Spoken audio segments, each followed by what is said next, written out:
How you going, guys? Dean from Blog for the Blood God, and on today's episode of the BloodyOath podcast, we discuss positional economics, how you can use it to improve your game, and how you can use it to get more enjoyment out of Warhammer 40k as a hobby in itself. Blog for the Blood God presents the BloodyOath podcast.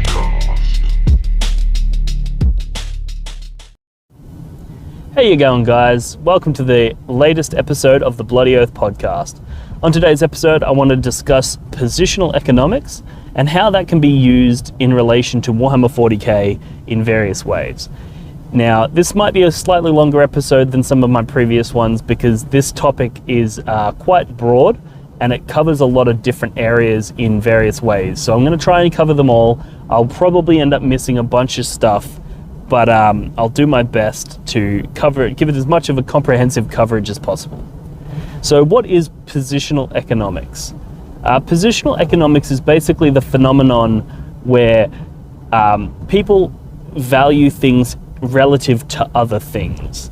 So like, is it dark? Well, that depends on how bright it is elsewhere. You know, is your car big? Well, that depends on how big everybody else's car is.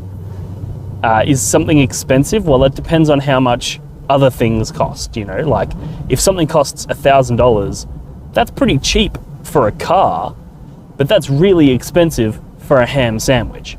So positional economics basically is that phenomenon where we assign a set value to something based on those things around it.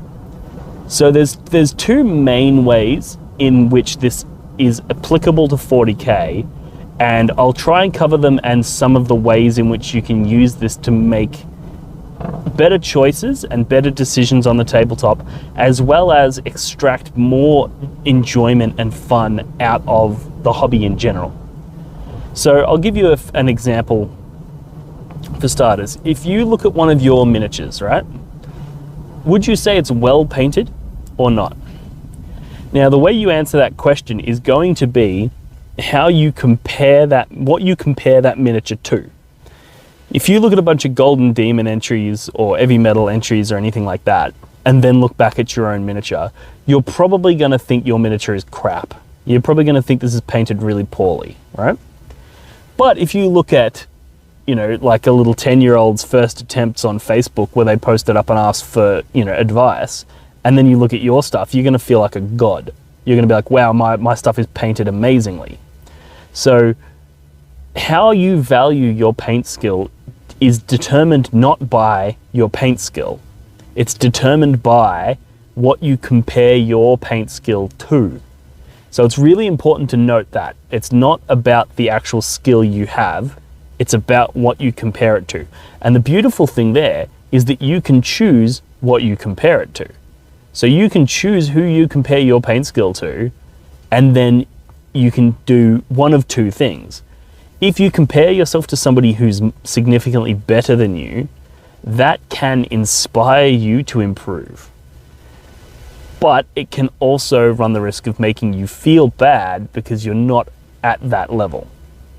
Whereas if you compare yourself to somebody who's worse than you, that can make you feel good, but it doesn't necessarily inspire growth and improvement.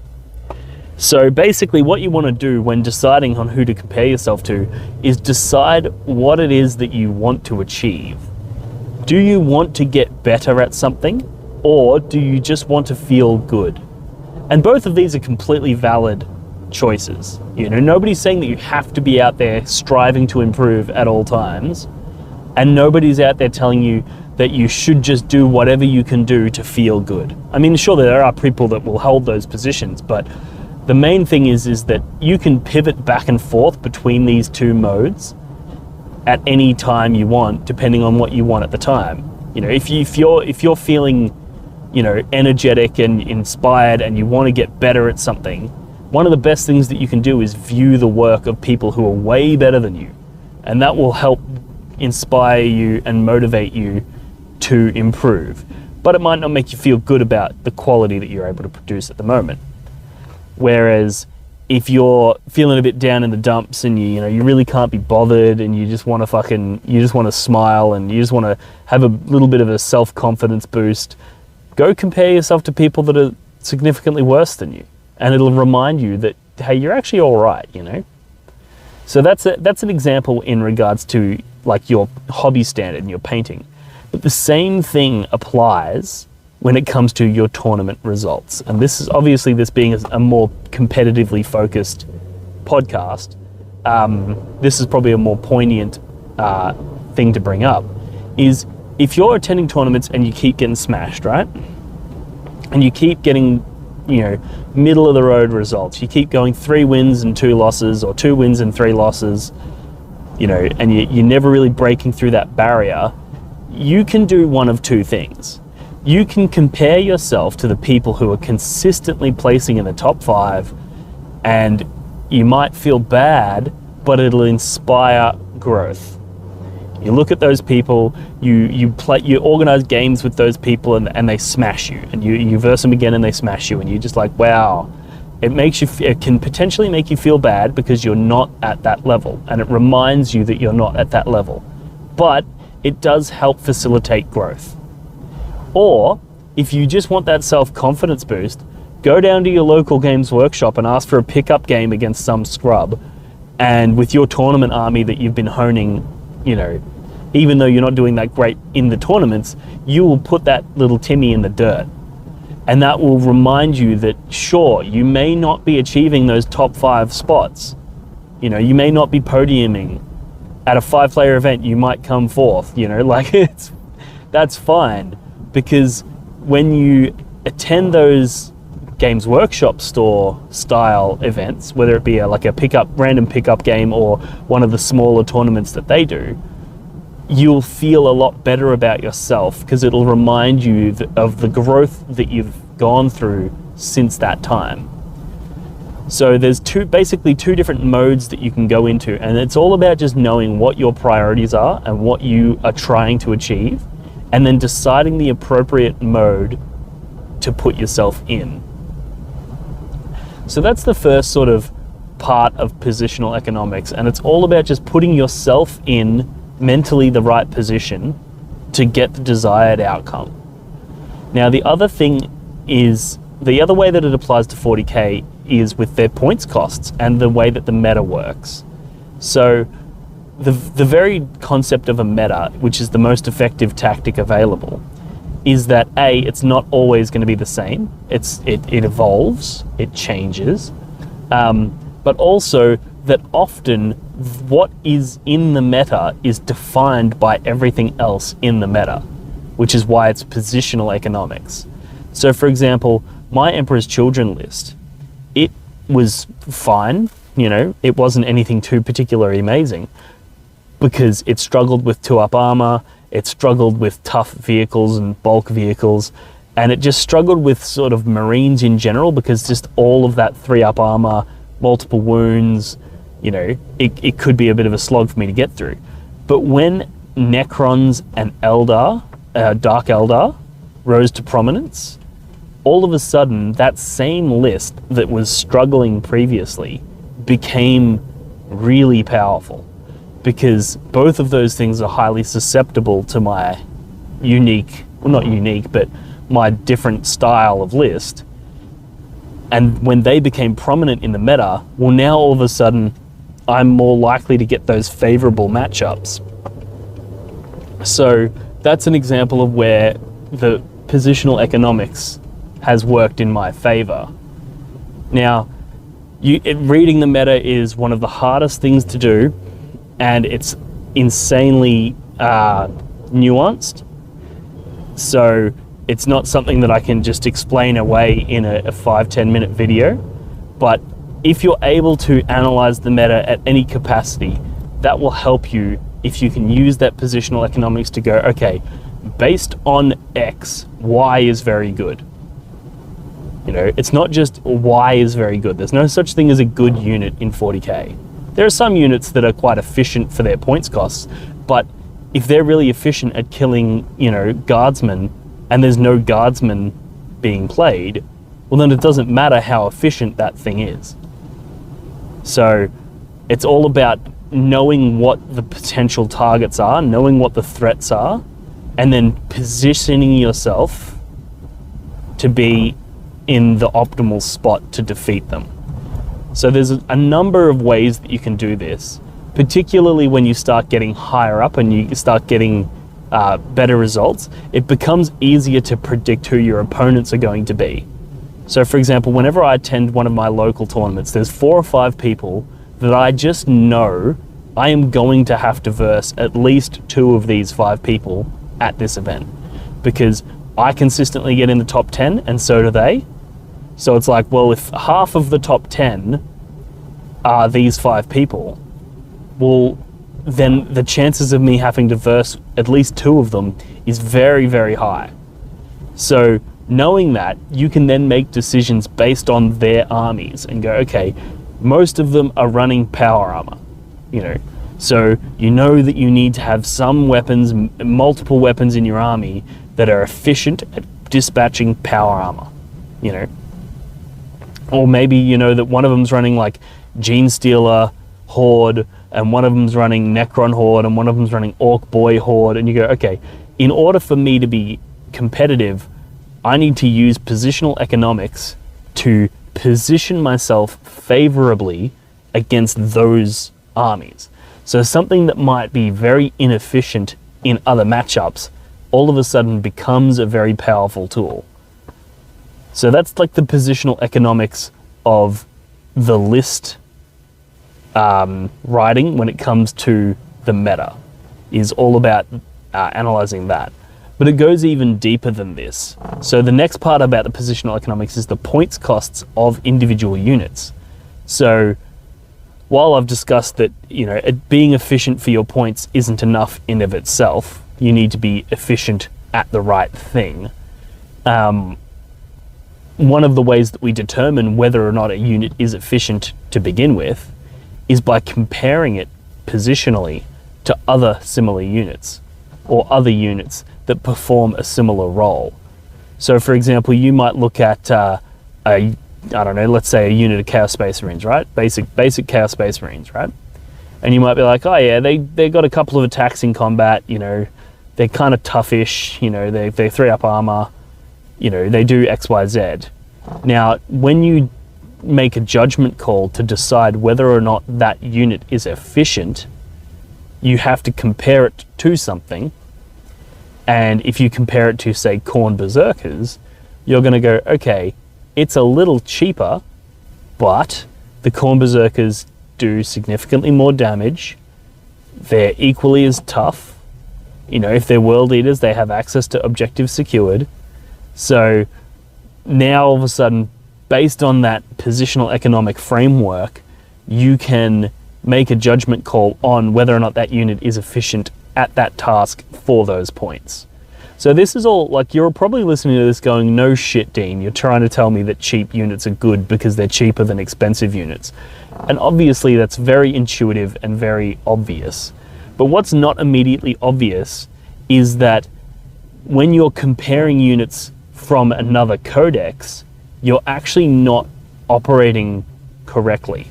So you might compare the standard Chaos Space Marine to a Loyalist Space Marine and think, oh, well, based on the positional economics of this, Chaos Space Marines are crap because they're only like 2 points cheaper, but the Loyalists have an extra wound and an extra attack and all of these awesome stratagems and all this sort of stuff. But that's not how it works because you don't have access to that unit. So you're misrepresenting the positional economic standpoint of the Chaos Space Marine unit. You need to compare it internally. Internal balance within the codex is all about the positional economics of those units. It yields no results comparing your units to other people's units. Like, if you say you're running a Chaos list and you really want a shooting unit in your army, you want to be able to shoot things, right?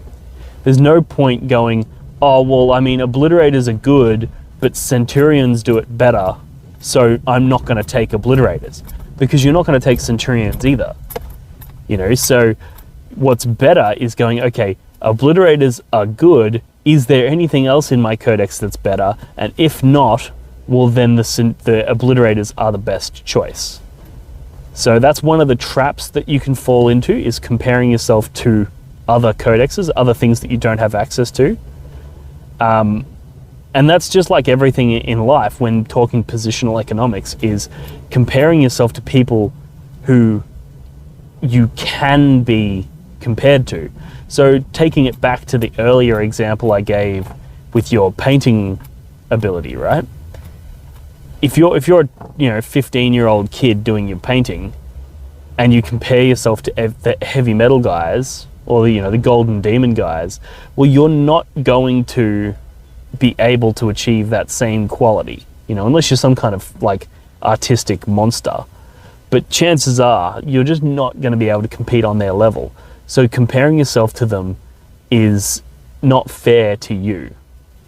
And the same goes when comparing units. If you compare your units to units that you can't have, well, then you're not really doing yourself any justice. That being said, there is something to say for being realistic with your choices, in that if you compare your Chaos Space Marines to Loyalists, and you realize that, wow, Chaos Space Marines aren't as good as Loyal Space Marines, well, maybe you don't run a horde of Chaos Space Marines, because if somebody else runs a horde of Loyal Space Marines, you're just going to lose to them every time, because they're more efficient. So even though your positional economics would say don't compare to your opponent's army, in some situations you sort of can. But the key there is using that to select your archetype. So select the efficient archetype for your list, for your faction, and then from there, once you've decided what that is, you then start ignoring other factions.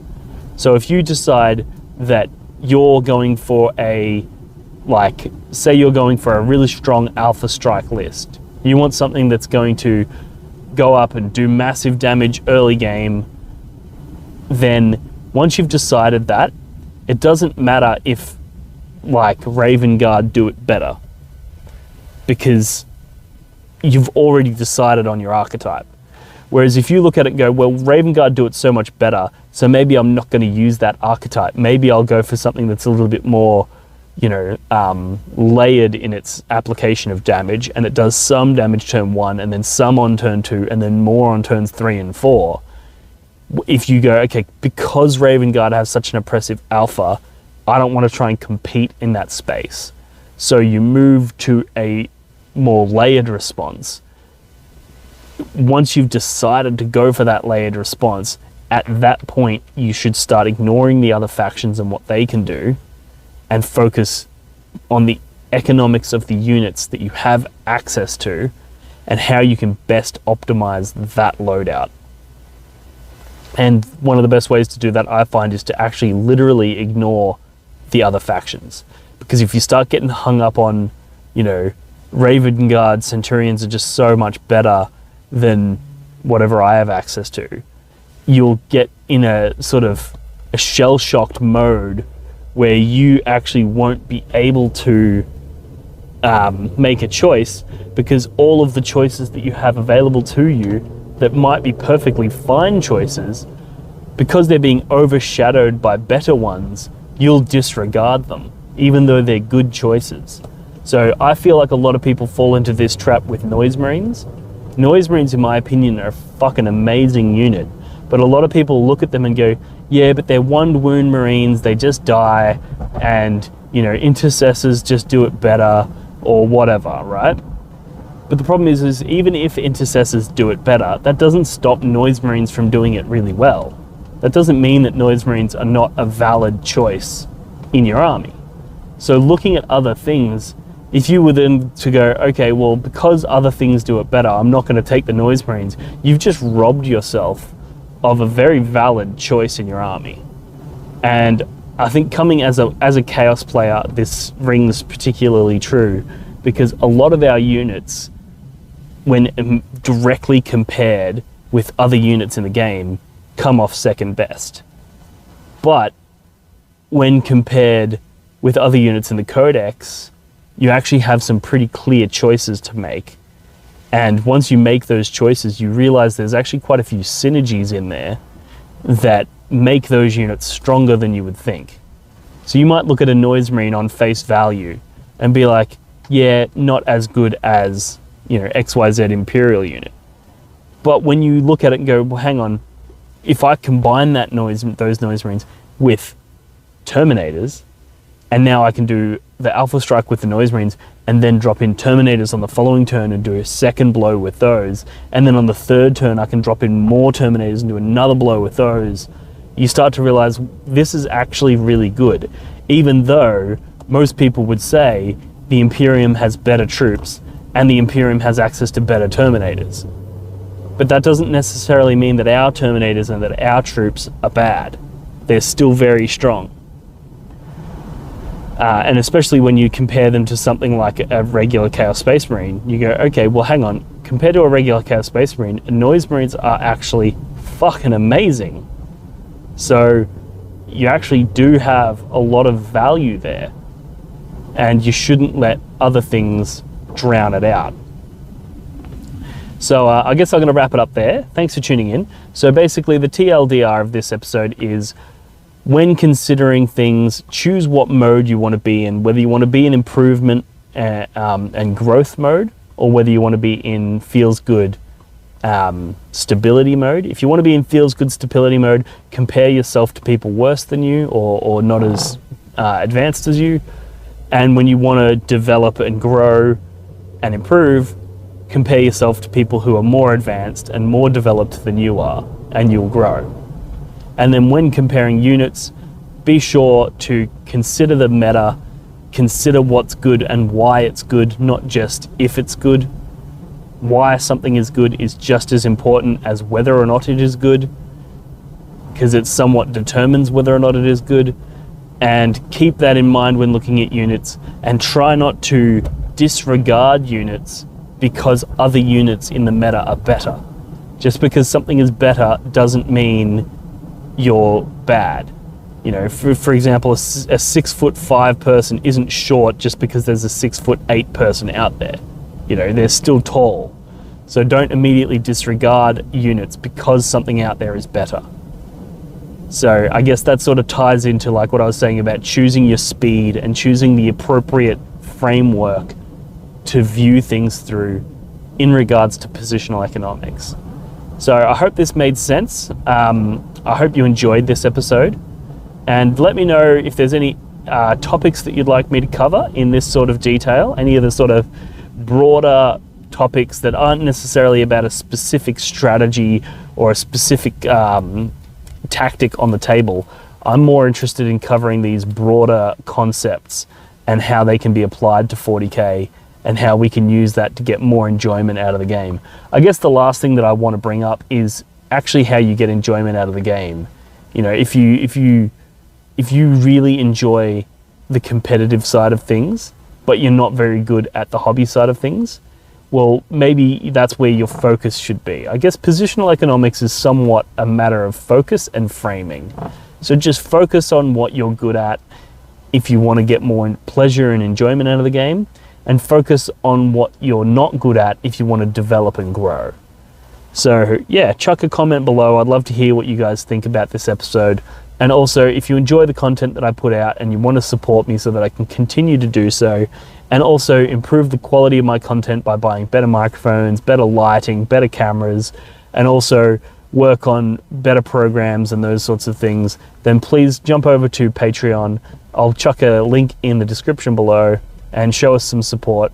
Every dollar is greatly appreciated, and I'll talk to you guys next time. Bye. Blood for the Blood God presents the BloodyOath.